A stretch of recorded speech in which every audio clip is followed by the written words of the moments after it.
Finally, some Warhammer 2 news has come out from Creative Assembly here today. They were promising, or at least saying, that we would be getting an update to the FLC array in the coming days and or week. And it looks like they have delivered. So here is the FLC array that they have updated us. Now, to go through this real quick, this is already what we have, right? And I want to talk about a pattern that is, I guess you could say, they either forced so that you see it on this list to maybe create one for the future, or at least what they're trying to do. I'm not really sure. I don't even know what I just said right there. But we can see that we get a Lord, a unit, a Lord, an update, a unit, a Lord, an update, a Lord, a unit. And you remember how these things were all packaged together. Like this whole thing came with the actually, I believe Charybdis came shortly after the Vampire Coast, but this came with the Vampire Coast.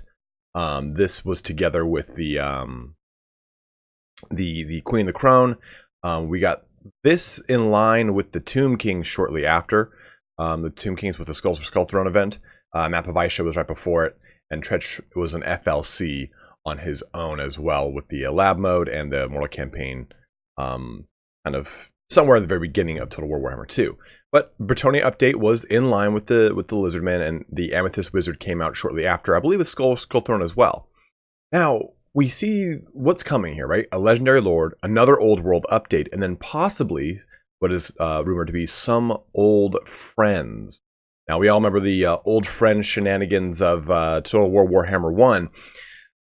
But this kind of really lets your brain go wild on this, right? Okay, so Legendary Lord.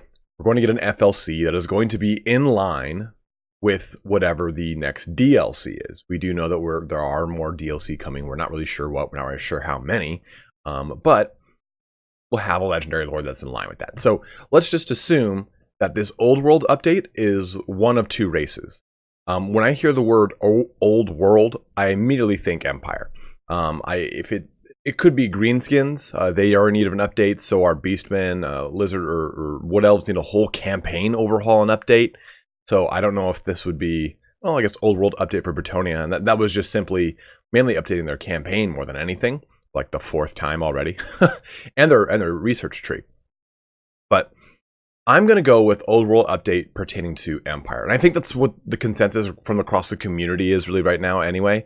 And I just think it's so in line, and Old World makes the most sense. Well, then again, this does say Old World, and it does say Bretonnia, and I don't think of that as the Old World. Same thing with Vampire Counts. Well, yeah, I guess it kind of makes sense. Either way, they're really trying to kind of point to Warhammer 1 races when they say Old World. But let's assume that it is Empire. Well, a Legendary Lord, you could have so many options. It would also depend. I believe they did say it's a Warhammer 1 and 2 race coming forward or something like that, didn't they? And in that case, you would say that, okay, a Warhammer 1 Empire update or a DLC pack, you could have Hellborg, you could have the Huntsman, his name, or Wolfheart. Wolfheart completely escapes me right now. Kirk Wolfheart or whatever. Wolfheart, the Huntsman. You have a lot of different options for Legendary Lords for the Empire. Now, I think that to give an FLC Lord as Legendary Lord and say that it is Boris Todbringer would be a direct smack in the face, so I don't think it's Boris Todbringer. He could be a part of an Old World update with the Empire, wherein they finally expand Middenheim and allow us to use Middenheim. And then some old friends could include stuff like Knights of the White Wolf, or anything of the Empire army that is missing. Like if they were to do Wolfheart, you could then include Empire Hunters. Just basically bow and arrow variants. But I mean, unless they have like Stock and Vanguard, they might be a little redundant, especially since we already have crossbows for the Empire. So there are a number of things that we could be getting here. And when I hear some old friends, I don't think of just a unit. I think of multiple. So maybe if this had Beastmen rolled into it too, we'd be getting Jabberslythe. We could get the Gorgon. But I think that's more wishful thinking, and I don't think much kind of pertains to that. But we do know that this is just for the next DLC. C.A. James said on the forums, yes, this only goes up to the next DLC, so you have more than this to look forward to. So that is a nice little thing there to know that we do have more in the works. There is, we have quite a ways away, I would assume, from Warhammer 3. If we've just released Three Kingdoms, and we're just getting its first DLC in August, that leads me to believe that we will probably be seeing maybe not even maybe a year to a year and a half until we even hear about Warhammer 3. And then after that, we might not even get the game for a half a year to another full year. So realistically, we're probably looking at 2 years until we see Warhammer 3, if not a year and a half at the least.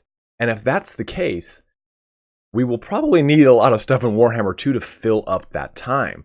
So let's just say every 3 months for the next year and a half. And I'm speculating here. This is completely conjecture, numbers off the top of my head. We'll come back to that, don't worry. For the next year and a half. So what? A year and a half, that is 12 months plus an additional 6 months. We have 18 months. Divide that by 3, and we get 6 more DLCs. I'd say that we're in the ballpark more of 4 to 6. 6 being the absolute most, 4 being the most realistic.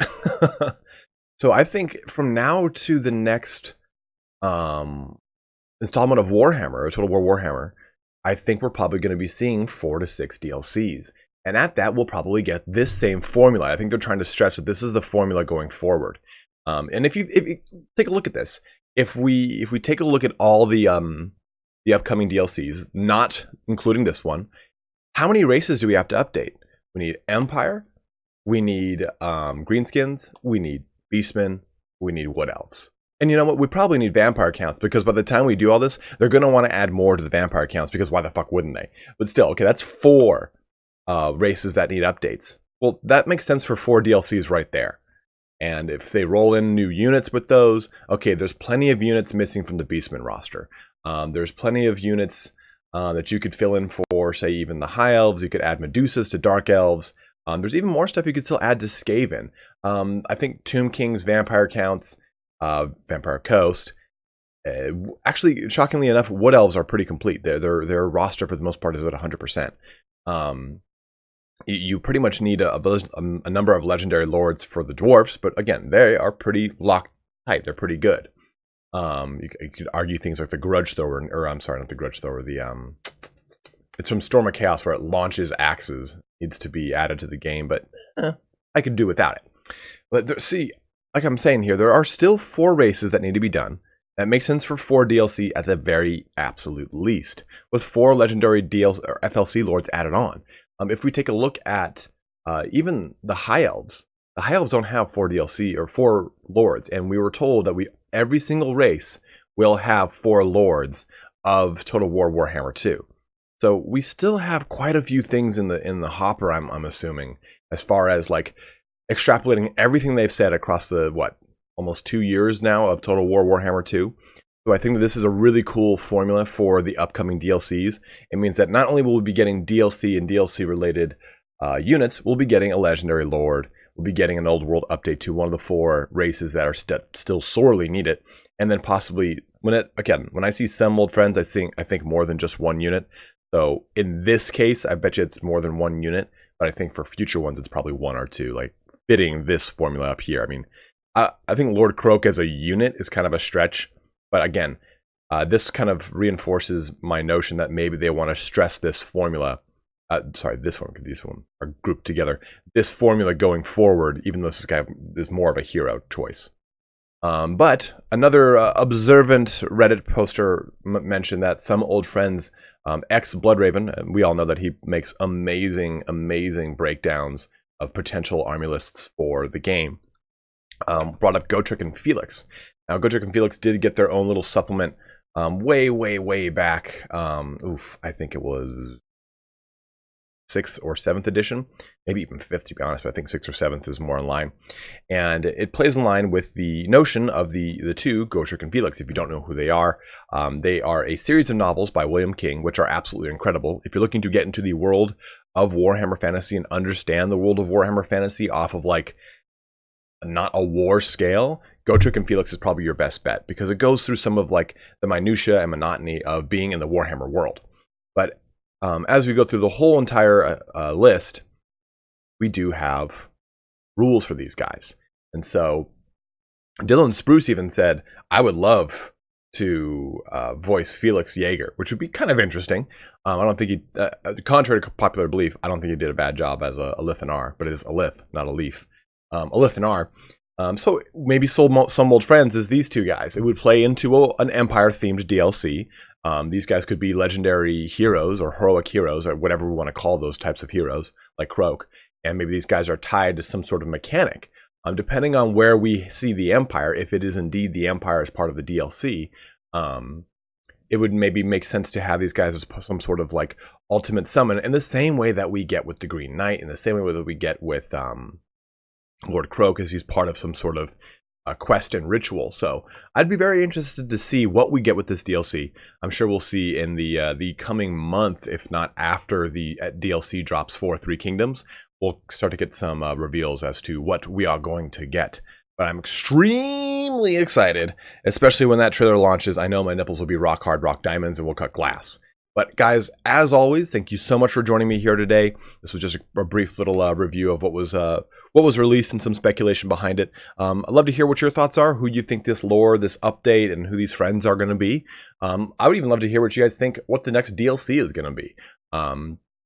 I can do a speculation video on that in the coming days and weeks as well. But again, as always, guys, thank you so much for watching here today. Have a good one and take care.